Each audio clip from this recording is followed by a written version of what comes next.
انتوا عارفين ان واحده من اكبر مشاكلنا ان احنا بنفكر كتير. والتفكير كتير هنا انا مش بتكلم عن الاوفر ثينكينج والكلام ده، انا بتكلم على التفكير كتير في الحاجات اللي احنا على وشك ان احنا نعملها دلوقتي، على الحاجات اللي احنا نبقى عايزين نقولها، على اي حاجه عموما يعني بنبقى بنفكر فيها كتير. النقطه دي الصراحه من اكبر مشاكلنا. في مشكله تانية اللي هي الاوفر ثينكينج واللي انا اتكلمت عليها قبل كده واللي انا مش هتكلم عليها المره دي، فلسه ناقش الموضوع ده كله خلال اليوم النهارده، ولكن اعتقد ان شعري كده مظبط.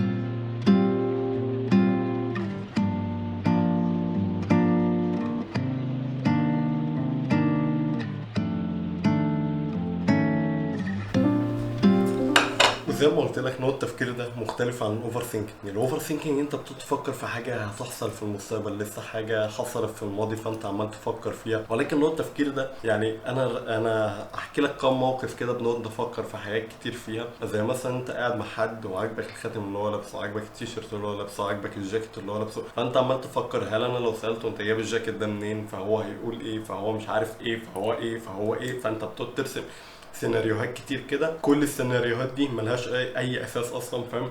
وانت ممكن تساله هيقول لك ايه ده عجبك، فانت تقول اه حلو على فكره، فهو يقول لك شكرا وبعدين يقول لك جابه منين، فاهم؟ ما حصلش اي حاجه، الموضوع بسيط جدا، فاهم؟ بس احنا بقى اللي بنقعد نفكر مش عارف ايه. فالنقطه دي الصراحه حبيت اناقشها بسبب مش عارف ليه الصراحه، لكن انا شفتها في فيلم فانا حبيت اناقش النقطه دي. الحمد لله انا بقيت شخص تلقائي جدا دلوقتي، اي حاجه بتيجي على دماغي بقولها، مش اي حاجه قوي يعني، في حاجات ما ينفعش تتقال لو جت على دماغك، زي مثلا انت قاعد مع حد وهو مش عاجبك فانت تقول انت عارف، فانت ما ينفعش اكيد.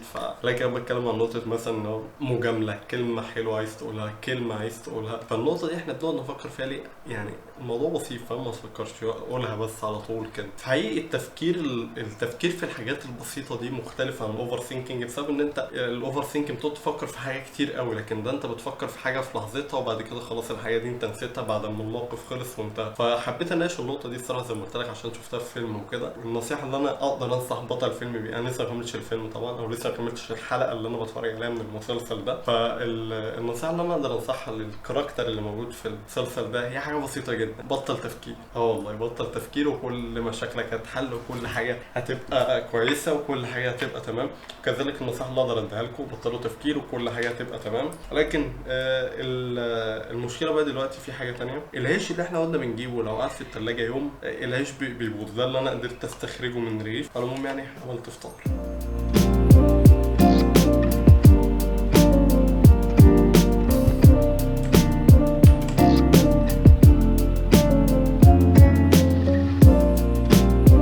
وانا قاعد بكتب الدو ليست بتاعت النهارده، اكتشفت ان انا في خلال كتابه الدو ليست الايام اللي فاتت دي كلها ما كتبتش ان انا عايز اشتغل على باشون بروجكت، ما كتبتش ان انا عايز اشتغل على حاجه انا عندي شغف كبير جدا تجاهها وعايز اعملها بقالي فتره. مش عارف ليه الصراحه ما عملتش الموضوع ده، فقررت ان ده الوقت ان الواحد يبدا يشتغل على باشون بروجكت. انا عندي اكتر من باشون بروجكت عايز اشتغل عليه، فقررت ان ده احسن وقت ان انا ابدا اشوف واحد فيهم واشتغل عليه وابدا فيه. فعندي اكتر من فكره الصراحه، مش عارف هبدا في ايه بالظبط، بس حاجات كتير عايز ابدا فيها بقالي فتره ولكن عمال اجلها، فاختار مشروع منهم وابدا شغل عليه.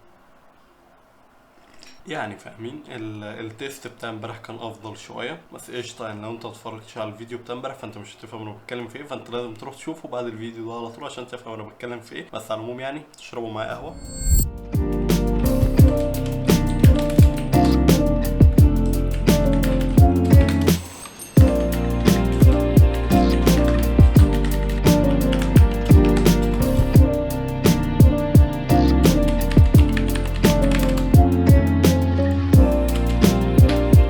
وانا قاعد شغال لقيت المندوب بيكلمني جاي الباكج ده، دي حاجه انا طالبها بقالي فتره وهتعرفوا ليه دلوقتي. ولكن قبل ما نشوف ايه الحاجه اللي انا جايبها، في حاجه من حوادث التصوير بتاع دي باظت، وقعت اتكسرت خلاص للاسف يعني اتكسرت. فالمهم يعني ده كده البرودكت اللي الواحد جايبه ايه ده. انا عارف ايه اللي هنا ولكن انا ما طلبتش حجاير على فكره يعني ولكن قشطه يعني قشطه. ايه ده هديه مجانيه، هديه حجاير يعني، المفروض كنت ابعته هديه اكتر من كده، بس قشطه يعني. شوف بقى الحاجه اللي جايه دي، متحمس جدا ليه الصراحه وهتعرفوا ليه.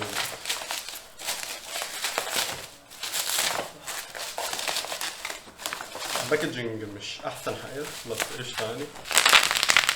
احسن حاجه دي. المهم ان انا جبت الفليكسبل ترايبود ده السبب ان الترايبود اللي انا حاطط عليه الكاميرا دلوقتي ما بقاش احسن حاجه، وبقى متكسر كده وبقى ما بيثبتش وحاجات كتير كده، فكان لازم اجيب ده. الصراحه متين جدا، غالبا هطلب واحد تاني بسبب ان هو متين. الكواليتي بتاعته بصوا هو بلاستيك مش احسن حاجه، ولكن تقيل الصراحه ليه وزنه فكويس جدا الصراحه. فاعتقد ان انا احتمال اطلب واحد تاني عشان بستخدم دول كتير جدا، والفليكسبل دول بينفعوا كتير جدا في تثبيت الكاميرا في حتت كتير. والله انا حاطط عليه الكاميرا الصراحه اقصر من ده سنه، وفي نفس الوقت اللي محطوط عليه الكاميرا ده بقى مؤخرا زي ما بقول لكم كده متكسر وبقى بيطلع من بعضه زي دي كده. الرجل بتاعته بقت بتشال زي ده كده، فمبقاش احسن حاجه الصراحه، مبقاش عامل خالص. ولكن التعليق الوحيد ان الراس اللي جايه دي ما تستحملش موبايل الصراحه، ما انصحش اي حد بيها، لازم تشتري دي يعني رخيصه جدا. الراس دي للاسف ما فيش احسن من دي موجود في مصر. انا مش عارف انا قلبت ريفيو كده ليه، ولكن انا بقول لكم ان انا معايا احسن من اللي جاي معايا، فقشطه يعني مش عارف ليه. فدي حاجه كده الواحد يبدا يستخدمها صراحه حلو جدا. فانا اعتقد ان انا هجيب واحد تاني. كان نفسي الصراحه يبعتوا هديه غير الحجاير وكده، بس قشطه يعني الحجاير دلوقتي بقت غاليه وهتنفعنا. انا ارجع اكمل شغل ايديتنج بقى. مش عارف ليه كل يوم في نفس الوقت اخلص ايديت فيديو اللي بابا شغال عليه، فده يدل على شيء يدل على ان في حاجه غلط انا بعملها، وده فعلا في حاجه غلط انا بعملها في ايامي. ولكن مش هنتكلم في الموضوع ده دلوقتي. اهم حاجه ان الفلوج بتاع النهارده بيعمل ريندر.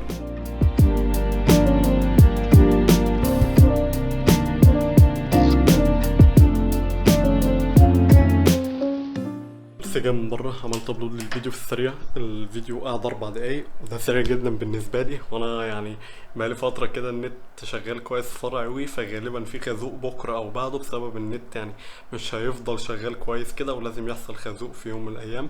فانا اعتقد ان هو بكره او بعد بكره بالكتير جدا هيبقى في خازوق كده او مشكله، ما النت هيبقى بطيء، هيبقى قافلين النت، في حاجه هتحصل يعني، لان يومين ورا بعض كده، فلا في حاجه غريبه.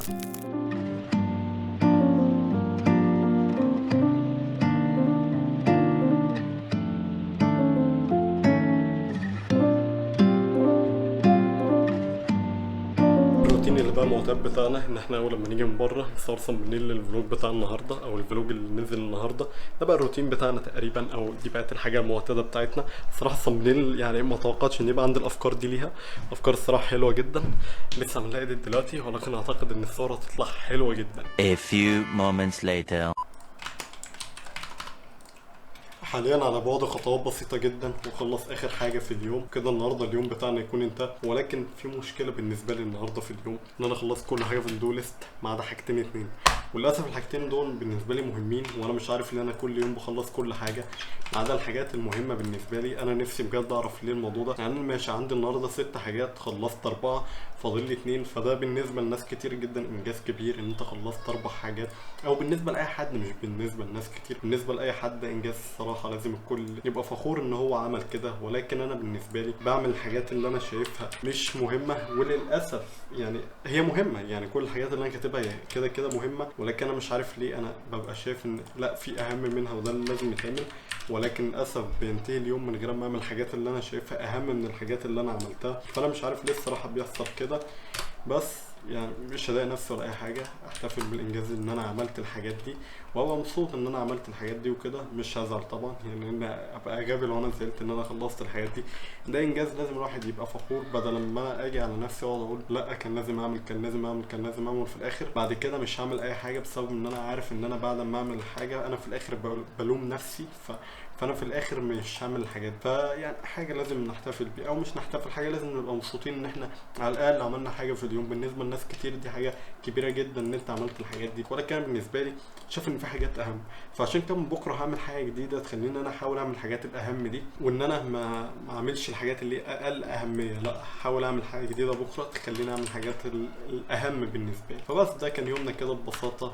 في ايدي حاليا اخر حاجه وكده بقى نهايه اليوم. يومنا بسيط جدا ما فيهوش حاجات كتير، يوم هادي الصراحه. ولكن جبنا فيه الترايبود ده اللي انا لسه ما استخدمتوش، لكن اعتقد ان هو الصراحه كويس جدا. من التجربه البسيطه جدا لي، انا لسه ما استخدمتوش استخدام، ولكن من التجربه البسيطه اعتقد ان هو كويس، واللي انا غالبا هطلب واحد تاني، بس مش دلوقتي. يعني اهم حاجه ان احنا بدلنا اللي حاطط عليه الكاميرا دلوقتي ده، بسبب ان اللي حاطط عليه الكاميرا يعني هو واقف بالعافيه صراحه. انا مجازف جدا وهي الكاميرا عليه، يعني اعتقد ان هو شغال دلوقتي شغال. بس على العموم يعني ده كده كان يومنا، دي كانت كل حاجه النهارده. اشوفكم بكره في يوم ألذ من كده، في يوم احسن من كده. سلام.